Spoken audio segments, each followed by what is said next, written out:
En général, j'ai peur des foules. Enfin, il y a des gens qui ont peur des foules. On se rappelle les foules de l'Évangile qui acclament Jésus qui entre dans Jérusalem, enthousiasmés par l'accueil du Sauveur, du Messie. On se rappelle que ces mêmes foules, au moment où elles auront à choisir entre Jésus et Barabbas, préféreront délivrer un brigand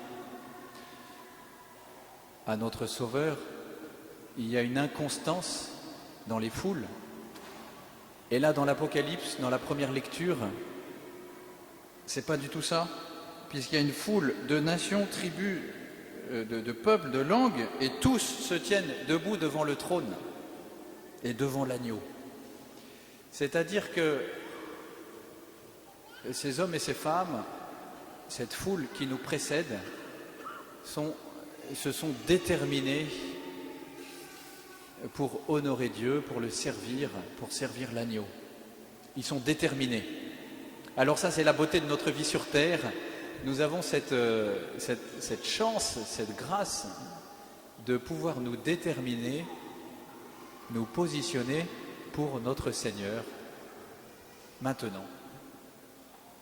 On a de multiples occasions, ici sur terre, de nous positionner, de dire, de faire un choix pour ce qui est bon, pour ce qui est l'amour, pour ce qui est grand. Ça, c'est la beauté de notre vie sur terre. Évidemment, ce choix nous met dans la joie et nous touchons quelque chose du bonheur quand nous faisons ce choix, quand nous sommes déterminés pour le bien. Alors on comprend un peu mieux ces foules qui sont dans le ciel et qui louent le Seigneur. On comprend un peu mieux quelque chose du bonheur qui habite chacune de ces personnes qui sont au ciel. Alors c'est ce que décrivent les béatitudes. Je ne sais pas si... est-ce que vous avez fait l'expérience récemment de la proximité du ciel? Est-ce que vous vous êtes dit il y a peu, mais Dieu n'est pas loin, Dieu est là, Dieu est proche? Est-ce que vous avez fait cette expérience récemment?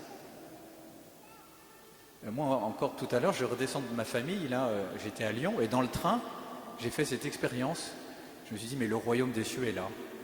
Je vais prendre mon petit déjeuner au bar, et en repartant m'asseoir, il y a une dame qui me regarde et qui m'interpelle, une catholique, et elle me dit, mon père, est-ce que vous pouvez prier pour moi? Alors on a prié ensemble, et la maman de cette dame est en train de mourir. Alors j'ai prié pour elle, pour sa maman, j'ai prié pour cette dame, et on a relu le texte de ce jour des Béatitudes. Et j'ai été touché, je me suis dit, mais Dieu est là. Vous voyez, Dieu se donne. Il y a beaucoup de moments dans notre vie, on fait cette expérience de la proximité du royaume. Il ne faut pas passer à côté. J'aimerais que nous tous, on puisse bien en prendre conscience. La semaine dernière, nous étions en pèlerinage à Lourdes avec les jeunes. Je dis, mais quel lieu extraordinaire, on touche la grâce. La Vierge Marie répand sa douceur dans les cœurs, on touche quelque chose. Ça n'empêche pas que parfois il y a des confrontations, les jeunes ne sont pas tout le temps faciles, on doit se demander pardon, etc. Mais on voit que la grâce est à l'œuvre. Alors ne passons pas à côté, c'est la fête de ce jour qui nous dit que le royaume est proche, Dieu est à l'œuvre. Alors dans ces béatitudes, ce texte magnifique, Jésus répète ce refrain là qui revient sans cesse, ce mot heureux, heureux, heureux, ça revient 9 fois. On dit que ce texte s'appelle le texte des 8 béatitudes, parce qu'il semble que la 9e, qui dit « Heureux êtes-vous si l'on vous insulte, si l'on vous persécute et si l'on dit faussement toutes sortes de mal contre vous à cause de moi », il semble que cette béatitude vient comme résumer et reprendre les 8 premières. Alors qu'est-ce qui est étonnant dans ces béatitudes? D'abord que nous sommes appelés à être heureux maintenant. Pourquoi?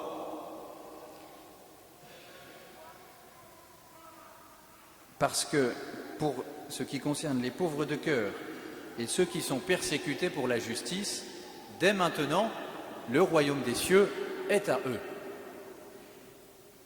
Et pour ceux qui pleurent, pour les doux, ceux qui ont faim et soif de la justice, pour les miséricordieux, les cœurs purs, les artisans de paix, ceux-là sont invités à être heureux maintenant, malgré leur souffrance, parce qu'une récompense leur est promise. Et quelque part, elle leur est déjà accordée. Alors j'aimerais noter que dans toutes ces personnes, il y a d'abord des gens qui sont passifs, où Jésus met en avant la disponibilité de leur cœur, les pauvres de cœur. Ceux qui ont faim et soif de la justice, ceux qui sont miséricordieux, les cœurs purs, ils ont un cœur disponible, ils ont un grand cœur, Dieu le voit. Il y a ceux qui subissent les événements, il y a ceux qui pleurent, il y a ceux qui sont persécutés. Et puis il y a ceux qui sont aussi, dont le cœur déborde, qui sont dans l'action, les artisans de paix. Vous voyez, il y a tout type de personnes.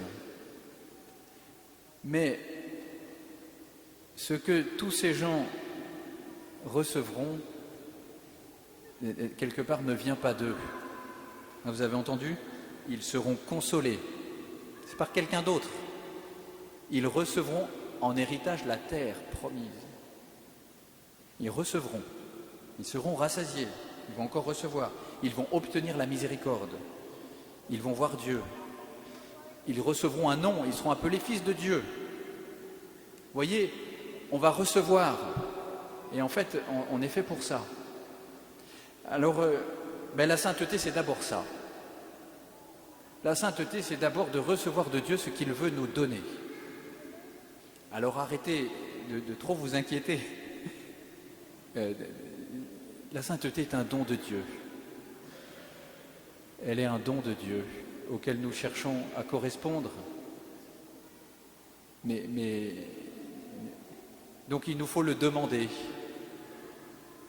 Je ne sais pas si vous le demandez. Seigneur, fais de moi un saint. Fais de moi un homme ou une femme qui puisse produire les fruits que tu veux dans le monde pour l'Église. Que ce ne soit pas ma volonté, mais ta volonté qui se fasse. Alors voilà notre vocation. Nous sommes appelés, pour le dire d'une autre manière, à voir Dieu. Saint Athanase disait, il est cité par le catéchisme de l'Église catholique, c'est par l'Esprit que nous avons part à Dieu. Par la participation de l'Esprit, nous devenons participants de la nature divine. C'est pourquoi ceux en qui habite l'Esprit seront divinisés. C'est notre vocation. Y croyez-vous? Le Christ nous l'offre. Y croyez-vous? Est-ce que ça vous émerveille? Moi, j'en suis émerveillé aujourd'hui. Il y a des jours où c'est moins facile. Mais notre vocation est belle et cela suffit. C'est la plus belle chose que nous pouvons donner au monde. C'est d'être émerveillé de notre appel à vivre en Dieu, à être divinisé. La sainteté, Dieu veut nous l'offrir. Quelqu'un m'a posé la question hier. Mais est-ce que Dieu veut vraiment que nous soyons en communion avec lui? Comment le savoir? Jésus nous l'a dit. Je pars vous préparer une place. Là où je suis,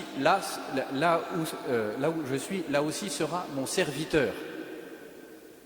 Mais nous sommes des serviteurs de notre Seigneur. Alors on n'est pas des super serviteurs, pas tout le temps, mais nous le sommes tout de même. Seigneur, nous te bénissons, nous sommes heureux de te servir et nous te bénissons, nous nous émerveillons, nous avons le désir de vivre en toi et de devenir saints pour que ta gloire rayonne autour de nous. Amen.